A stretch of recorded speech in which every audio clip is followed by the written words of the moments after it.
Chara. This is Chara. She's a Colorado mountain dog. And in this video, I'm going to go over what I call the leadership exercise. And something I used to do with all my clients I haven't done quite a while. Now, Chara doesn't, we have 3 young kids in the house. Chara doesn't always listen to them. And she's kind of nipped or bit at the leash a couple times that she doesn't want to do what we want her to do. Sit. Sit. I have treats right now, so she's very interested in listening to me. So basically, this video is what I call the leadership exercise. I used to do it with all my clients, and it's a way to help the humans practice the escalating consequences that I like to use to disagree with dogs, but also it helps the dog, you practice using your body to communicate with your dog, and dogs communicate with body language as opposed to communicating with verbiage. So basically what I'm going to do is I'm going to take a treat. I'm going to have 2 treats. I'm going to roll one away to get her to move away. And then I'm going to put one between my feet. Now we're outside because it's Corona or COVID time, and so it's very windy today. So we're going to keep the camera a little bit further away just to make sure that you can hear me. You don't have the wind rustling through. So I'm going to explain all of this here that I normally be explaining while I'm doing it. What I'm going to do is I'm going to roll one treat away. She's going to go over to get that treat. I'm rolling the treat so that she's not right next to me. Then I'm going to put the other treat between my feet. Now, when dogs claim things, they stand over it. And that's what the way of saying this is under my protection, literally. So I only have 2 paws or feet. So I'm going to make sure when I put it down, I would normally drop it, but because of the wind, I'm going to put the treats down with the flat side down so they don't roll away.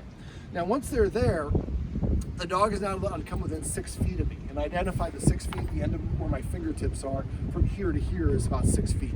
So she can go anywhere she wants. She just can't get within that 6-foot radius. She cannot get the treat until she lays down. She does not know that she needs to do this. So what I'm going to do is I'm going to basically keep my hips pointed at her, and if she gets within that 6-foot radius, I'm going to step towards her. I'm going to use the hissing sound first, then I'm going to step towards her until she vacates that 6-foot area. Hopefully you can hear me. The wind is really picking up. And so as soon as she sits or lays down, I'm going to take a step backwards to tell her that sitting or laying down is what I wanted. Now, when I step backwards, I'm going to do it with 2 steps only. 1, 2, and then I stop. If you take a couple of steps, she'll think you're meandering and she'll come up and try to take the treat. So when you're doing it, it's very important you're very precise. Now, what I like to do if I'm the dog, I'm like looking at the human, then I look down at the treat and look back at the human, then the human takes a step backwards. I look here, and I look back, then you take a step backwards. So you always want to make sure the dog is looking at you when you step away.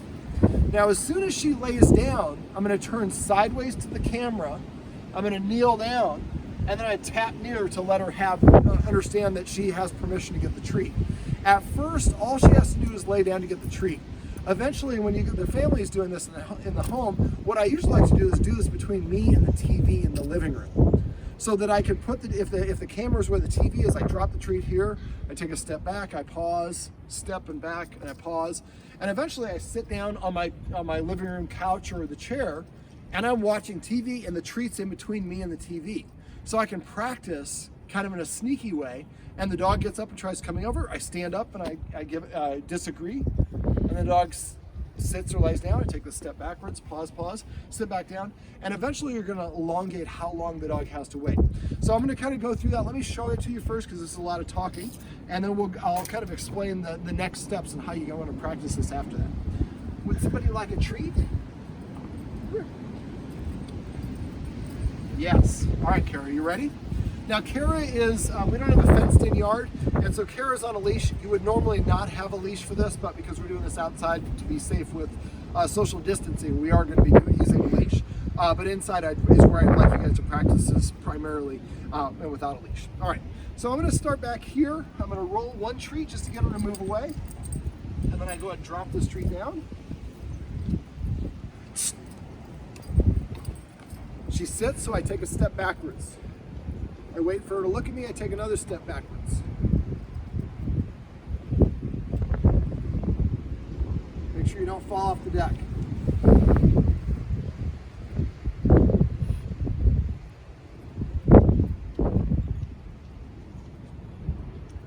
Now when you're doing this, keep your hips pointed at the dog at all times.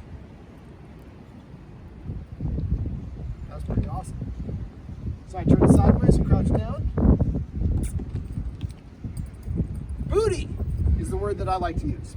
Now, let me kind of explain what was going on. That was a real easy version of it. I just did it with her once off camera, so she kind of knew what was going on.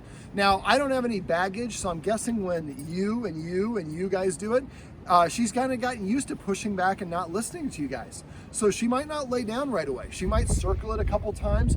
Now, if they circle it more than once, then I kind of cut the room in half. You can go this way or this way, but I'm not going to let you circle. That's a hunting military tactic, is to kind of get around behind your adversary. So now at first what I do is as soon as she lays down, I walk over to it. If it's right here at the end of the shadow, I crouch down and I tap near it, but I don't touch it. Once it's on the ground, I don't want to touch it. And then she comes over and licks it up. And when she licks it up, I say the word booty to mean pirate treasure, but you can use any word you want. You want to eventually have a verbal only command. Now, this is the first time I do it. First several times I come and kneel down. But eventually what I do is I kind of kneel down next to it and I wait a second before I tap. And after you start waiting, a lot of times you'll just kneel down, the dogs start coming up, then I reset. Stand up, and now it's when I tell you you can get it, not when you think you can get it. And so eventually you'll be able to get up, kneel down like this, and she stays sitting or laying down. She should be laying down actually.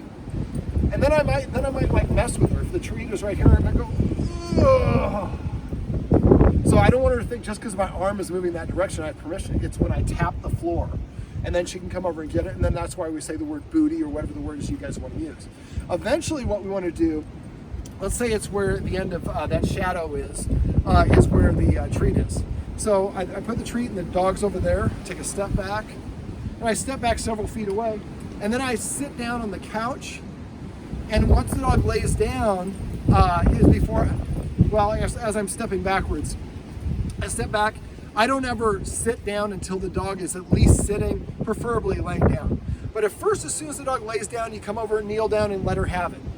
Then you kneel down and wait a second or two before you tap. Then after a couple times, then you might kneel down and then stretch your arms but not tap. Once you can get through all these stages, then what I do is when she lays down, I maybe wait 1 second before I come over and I kneel down. And then I wait 1 second when I'm kneeling before I tap. Then 2 seconds and 5 seconds and 10 seconds.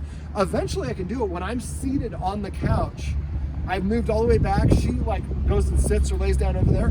I sit down, and we were gonna start adding in more and more time until eventually she can sit there for up to 10 or 15 minutes with this glorious treat right on the floor and nothing between her and the treat other than her respect for you as an authority figure because you haven't given her that command word.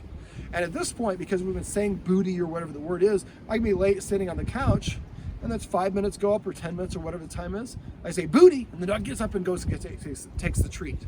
This is a great way to help the dog practice self-restraint, practice listening to the humans, having a great target that they want to, that they're motivated to get, but don't get without permission, and also helps the humans practice the dog body language that is natural for them so they understand what you're wanting to do, and also respecting you as an authority figure. I can't get that treat unless the little S-man tells me that I can. All right, well, this good-looking girl is Chara. That was a very good cup. And this is how you can do the leadership exercise.